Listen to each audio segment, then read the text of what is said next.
Hey, good Saturday morning to you. Just doing a little reading this morning. Wanted to share with you out of 1 Kings chapter 7, beginning verse 11.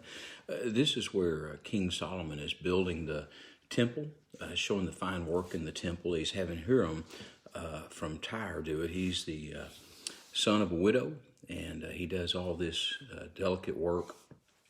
And so it says that it begins in verse 15 and says, "And he cast 2 pillars of bronze, one 18 cubits high, and a line of 12 cubits measured the circumference of each." So these pillars are 27 feet tall and 18 feet around. So they're pretty good size. And then he made 2 capitals of cast bronze set on top of the pillars. The height of one capital was 5 cubits, another 7.5 feet, and the height of the other cubit was 5 cubits.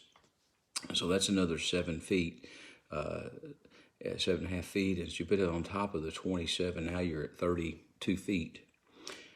But listen to this. He made lattice network with a wreath of chainwork for the capitals, which were on top of the pillars. 7 chains were one capital, and 7 were for the other capital.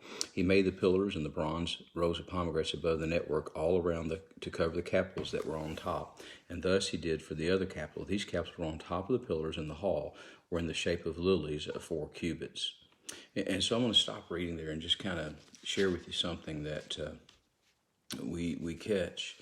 The capitals on top of the pillars also had pomegranates above by the convex surface, which was next to the network, and there were 200 such pomegranates in rows on each of the capitals all around.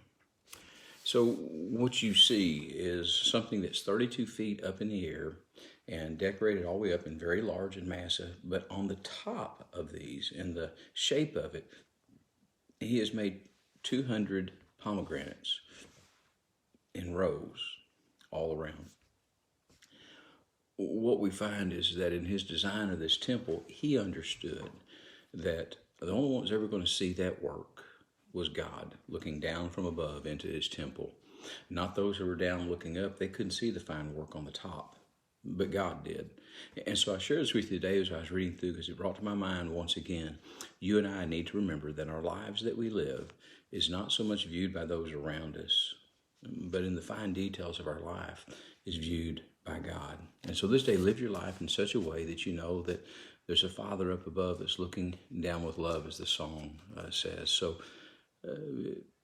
live your life in such a way that you're pleasing to him, for he's watching you in the fine details of your life, not out of a judgment, but out of love, because he cares. And so live your life that way this day, and remember that he cares for you. And in those fine details that no one else sees, you'll bring pleasure to the God who gave you life.